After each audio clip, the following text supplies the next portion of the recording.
hybrids, low-level blends, such as potentially a B2 blend, and through fuel economy measures. We run 6 outreach events a year. We also, part of my mission is to come to speak with people like you today, just to get the word out about what you can do to clean the air, reduce carbon emissions, and promote energy independence. We were invited today to talk about biodiesel, which is a very accessible fuel. You'll learn a whole lot about it. I've got 2 of the greatest experts in the state giving the presentation today. I did want to mention the reason I got in touch with the Rhode Island Public Works Association. You may have seen an email. There is, one of my other missions in my job is to promote grant opportunities. I was made aware of a grant opportunity. I want all of you to know there is a grant opportunity for 25% of a heavy-duty hybrid truck. You would pay 75%, but the hybrid powertrain would be offset with a 25% grant. If you are interested, if your Public Works Department is buying a heavy-duty truck, you can make it a hybrid, pay less in fuel. Come see the Ocean State Clean Cities table out there if you have some questions or some interest. I just want to also explain, I build stakeholders. If you're interested in joining my listserv, please come by my table, give me your email address. I'll make you aware of every grant opportunity. I'll invite you to our outreach activities. They have a lot of value. People find that we have gotten so much positive feedback in terms of how fleet managers run their operations. It saves money, it saves the environment. So consider coming. And I'm going to hand out a brochure to each of you so you learn a little more about Ocean State Clean Cities. And it is my pleasure to introduce Jim Malloy and Nat Harris. Jim Malloy is with T.H. Malloy & Sons and Nat Harris with Newport Biodiesel. Thank you. Yeah, save the applause, thanks. So anyway, we've got a really quick presentation, but we're here to talk with you, not at you. So we're going to leave a lot of room for questions, answers, and so anyway, here we go. I'm Jim Malloy, he's Nat Harris. I work with a home heating company. It's 3 generations old. We've been doing it since the 40s. And say 2002, our home heating oil company, using a lot of petroleum, we're looking for a solution. Not only that was cleaner, but the main focus at the time in 2002 was to buy American fuel. We didn't want to buy foreign oil, and so that was our first step, is to step into biodiesel. Now, biodiesel can be made from many different feedstocks. As you can read, it's an alternative fuel made by mixing vegetable oil with alcohol and a catalyst. So it transforms then into an on-spec fuel that is comparable to diesel. It can be used in generators, big heavy machinery, Volkswagens, all diesel cars, like I said, generators, heavy trucks, backhoes, the whole lot. So, and here's a really important part. There's no modification needed. There's some folks, I think there's a couple here, myself included, that have retrofitted diesel cars with a second tank to burn straight grease that's filtered. Biodiesel, the transformation occurs at this guy's plants in Newport. And so we're going to sort of bounce back and forth. And right. Yeah, that's a really important distinction. A lot of confusion. People think that vegetable oil is biodiesel.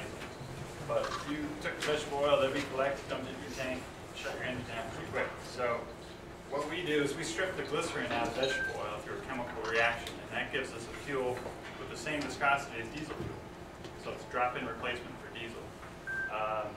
So a few facts about biodiesel. It burns about 78% cleaner.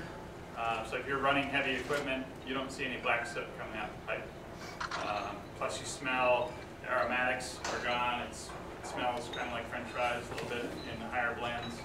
But you don't have that eye-burning nose irritation from normal diesel fuel. It's made right in Newport at our 6,000 square foot facility. And we make it from fryer later oil that we collect all throughout the state in southern Mass. We collect almost 500,000 gallons a year of used fryer later oil. And then we bring that in and we process it into biodiesel. So important ethanol, it takes more energy to make ethanol. Ethanol gives back. Biodiesel, for every unit of energy you put into making it, you get 7 back. So it's a great fuel in terms of energy return. The cetane value, our fuel runs anywhere between 50 and 55. I think ultra-low sulfur diesels in the 40s. Cetane is a measure of the fuel's ability to combust. So you get a quieter engine running on biodiesel. And the lubricity is much higher, 600% greater than ultra-low sulfur. Sulfur historically has been the lubricant diesel fuel, but they've stripped that away to clean up the emissions profile, which hurts equipment. So even in a 1 or 2% blend of biodiesel, you gain that lubricity back. So it's actually better for the equipment. It's going to make it last a little bit longer. Biodiesel in the spurious form is non-toxic. You can drink it. You can mix it with petroleum in any ratio, back and forth, doesn't matter. And again, it's a drop-in replacement. There's no modifications necessary. Yeah, I think that's a really important point we're going to keep hammering home. No modifications needed. So we were a petroleum business for 75 years, still blend petroleum with biodiesel, but we didn't have to make any modifications to our fleet, which include mostly Peterbilts, Mack, Chevy, Dodge, Jeep, and 1 Volkswagen. So no modifications needed to our vehicles, but there's no modifications needed for our tanks, for our pumps. It was just an easy drop-in replacement. Exchanging what we're spending overseas for foreign oil with keeping our money here in the United States. In Rhode Island? Well, yeah, in the beginning it was just in the United States, but then these guys came along a few years ago, and we could even stay more local and buy our fuel right here in Rhode Island. So, you know, a lot of people think, some people do this is on the fringe, or maybe it's only used in the grain belt or down south. But here in New England, we've been using it. We're a home heating oil company. We use it through the winter. And of course, we don't want anybody to go cold in the winter, so we want our trucks to run. So we put it through the test, and we run blends of 20 and 50% through the winter, and in the summer, 20, 50, and 99% biodiesel. And that's been over about 6 years? 6 years, yeah. And so here's some other biodiesel users here, maybe from your region. There's not a trucking company that goes from New Jersey all the way up to Canada. And in the winter, they scale back to a 20% blend, but in the summer, they use a 99% blend. They're actually pulled over. Excuse me? Why do they change from winter to summer? Okay, that's a good question. So the cloud point of biodiesel is a little bit higher than petroleum. So to keep everything flowing, you want to blend the petroleum as the temperature starts to drop. So I believe, so you can use a 50% down to about 12 degrees, 99%. So you don't need no additive or nothing? No additives, no. How about jelly? Well, that's an issue in the winter. Now we have this one customer. He is a Cranston cop, a former Iraqi war veteran. He refuses to buy petroleum. So he uses B99 through the winter with an additive. Drives his kids, because they're hockey players, up to Maine on a regular basis. And so yes, you can use additives. You don't need to.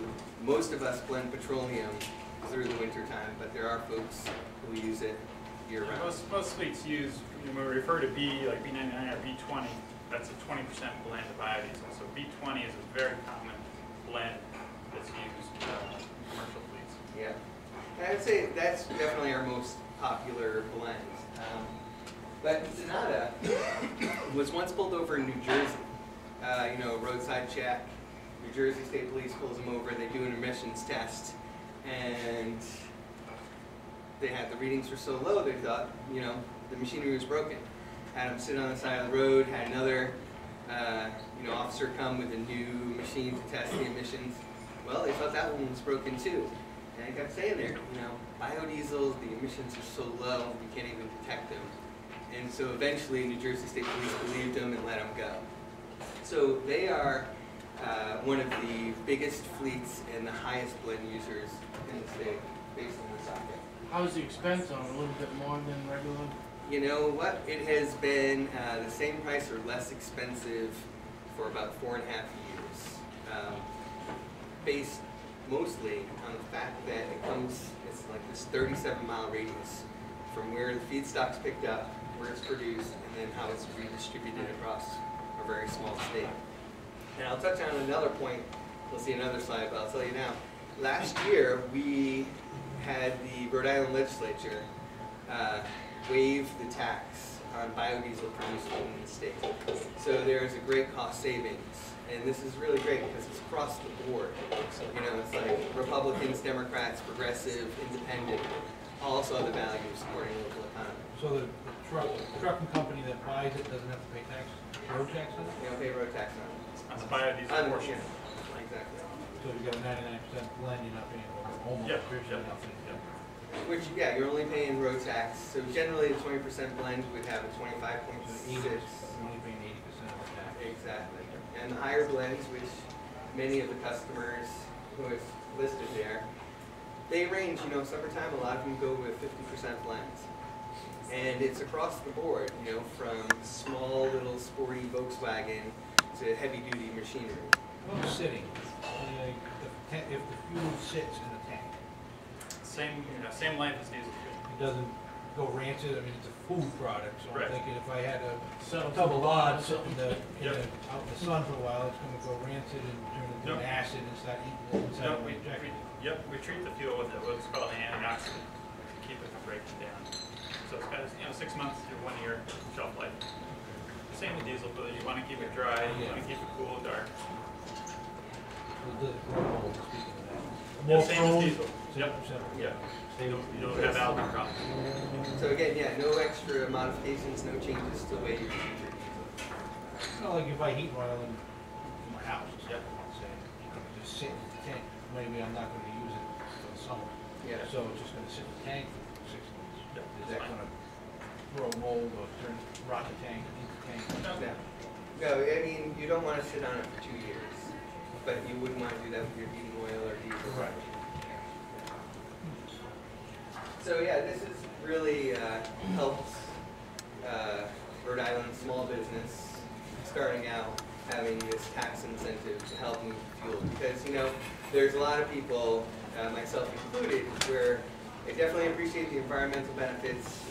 I really appreciate the fact that it's local, but what do you yeah. run for a vehicle that you're running in? So personally, Volkswagen, Passat, 2 different Passats, and Dodge Cummins 2500. Have you heard any bad things on the Duramaxes or anything? No, the 2006 Ford Power Strokes had some injector issues over a long Running the biodiesel? Yeah, like high miles, well, nothing like 30 to 70,000 miles on B20.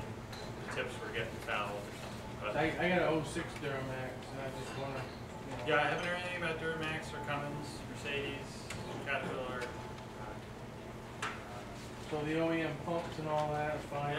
Yeah, generally any vehicle after 1995, 96 will have compatible And if seals. someone's got an engine tuner or something in it, does it raise hell with it? Like a Not that I fully know. dog down loader or?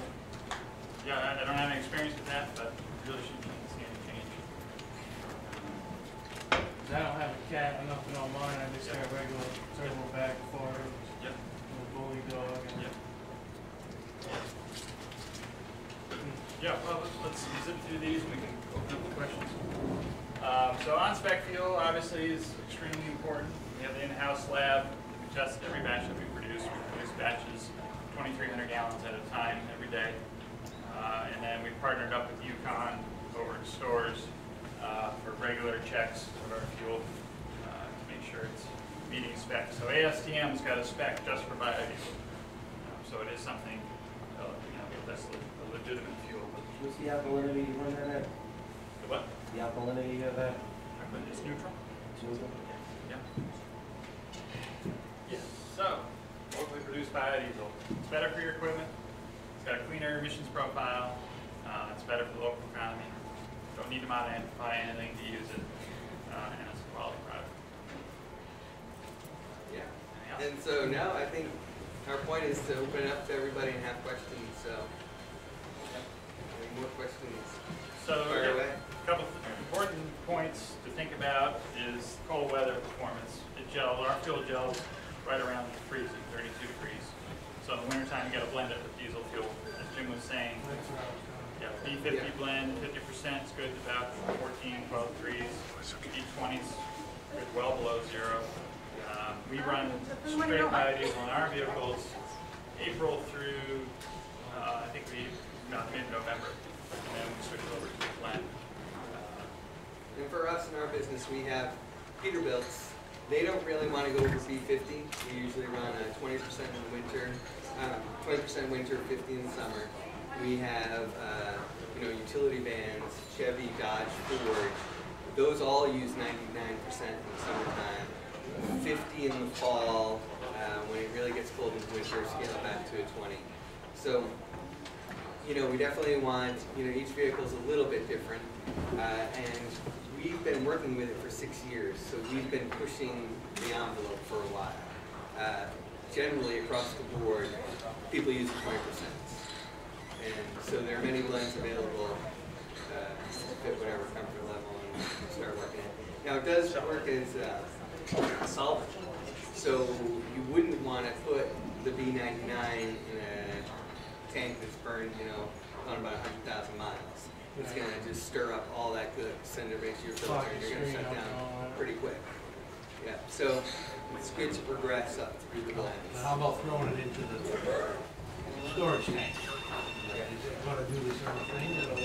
The pump, say, 2,000 gallon tank, throw in a fuel mix, everything? Or Yeah, I would recommend personally you'd start with 20% in your tank. If you've been using your storage tank for a long time. I wouldn't go with the 99%, it's going to clean your tank right off. So you call up and order and say, I want 20%? Is it mixed like in the plant, or is it mixed in the truck as you deliver it? Well, it's mixed at our place out in Cumberland.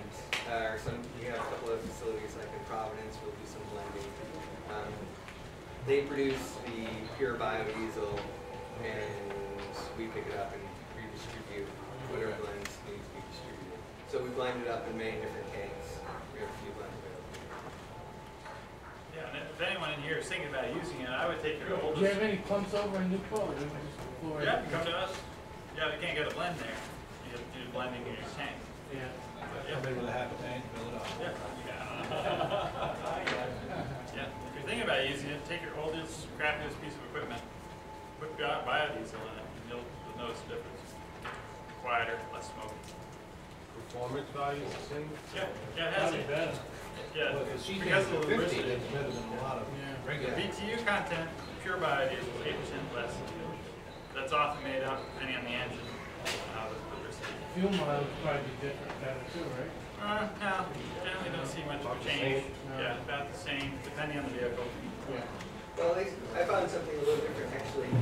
Between the 20 and 50%, we find a slight increase in fuel efficiency.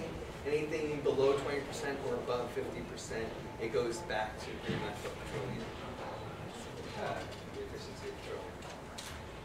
But as the guys in Woonsocket who burn B99, their statement always is, well, I'd rather have 100% of my money stay here in Rhode Island than give my money away to foreign countries and big oil Plus they're not companies. getting taxed. And they're Now, not that's paying just the tax. state tax. Exactly. Not the Now, federal tax. the paraffin level is low enough where there is actually no federal tax on a B99. So B50, the federal tax is there. Actually, B93, the federal tax is already there. But our B99, Rhode Island tax and no federal tax. So, for example, our diesel price at the pump, not even distributed to bulk, at the pump is $2.39. And you know diesel, right? Yeah, let's go. Yeah. Fill it up.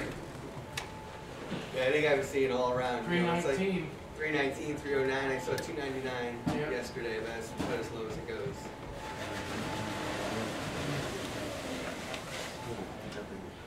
Especially when you're going to Maine, I burn a tank and a half each way. And then the older machines, the ones are right too, Yeah, we'll eat, the 90s and the 88. It'll probably be better with mechanical pump, like Yeah. a Cummins. Yeah. You know, 16 valve versus a 24 valve. It'll eat old rubber hose lines. So over time, you see the rubber hose What year's lines your Cummins? start to weep. 96. You got to So that's upgrade it got with the that right electronic shot. 24 valve in it? That rubber that's compatible. Be thankful you went down there. Yeah, first, yeah. Probably run a little bit quieter too, don't it? Yeah, so much quiet. Yeah. There isn't the rattle, Yeah, you know? I know they're pretty loud. Yeah. Well, he makes the stuff and it makes it pure. And then they sell it different ways. Yeah. You blend it, you mix it, you don't, but you don't go out and fill your tank halfway and then go fill Well, it you the other half. can. I can in my own car do that, but Yeah. when we redistribute it to municipalities. It's all blended. Yeah, we blend it out. But I don't mind doing the But so, blend it in would my be an own personal option car. if we had 1,000 Big gallons. tank in our or something. We Yeah. buy it 1,000 gallons of the thing that we. Yeah, we can blend anything, especially for full storage tanks. We'll blend if you want, 32.8%, that's what we do. But across the board, say for home heating temperatures, we just stick with the 20%. We're gonna go across the board rather than individual requests. So I think it seems like the next Yeah, it group is looks like- rolling in. But if anybody